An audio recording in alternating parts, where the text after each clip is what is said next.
ایاک نعبد و ایاک نستعین، ہم تیری ہی عبادت کرتے ہیں اور تجھ سے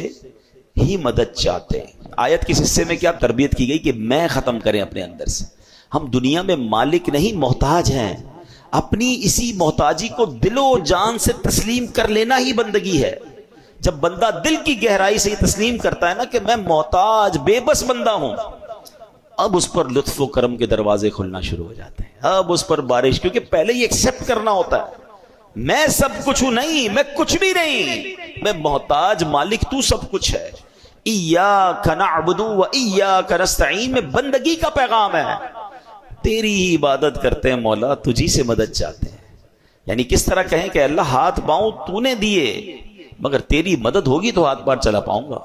ہے مولا میرے پاس پاؤں تو نہیں دیے ہیں، مگر میں جب تک نہیں چل سکتا جب تک تیری مدد نہیں ہوگی۔ نہیں دیکھے پاؤں والے، پاؤں ہیں جسم میں چل نہیں پا رہے،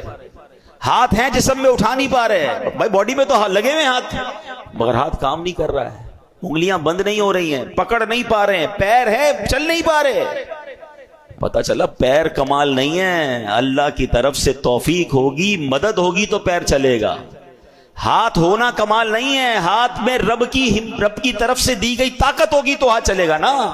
زبان منہ میں ایگزسٹ کرتی ہے لوگوں کے، جتنے گونگے بغیر زبان کے تھوڑی ہوتے ہیں، باڈی پارٹ ہے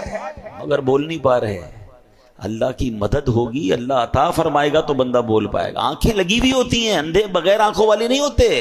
ان کی باڈی میں آنکھیں فکس ہیں، ہماری جیسی آنکھیں، بعض ہوگا تو یقین نہیں آتا یہ بندہ اندھا ہے، بالکل اچھی آنکھیں صاف ستھری نظر آ رہی ہیں اس کی آنکھیں،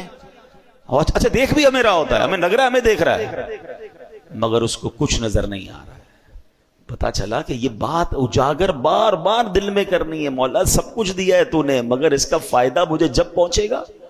جب تو چاہے گا، تیری مدد ہوگی، میں محتاج۔ جب بندہ اس طرح رب سے کنیکٹ ہو جاتا ہے نا، اس طرح رب کی بارگاہ میں رجوع لاتا ہے اور یہ ایکسپٹ کرتا ہے دل سے، ایاک نعبد و ایاک نستعین، تیری ہی عبادت کرتے ہیں، تجھی سے مدد چاہتے ہیں، ہم محتاج، تو مالک۔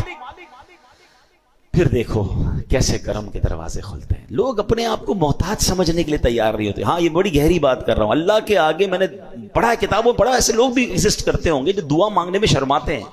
کہ یار اتنا بڑا آدمی ہو کہ میں،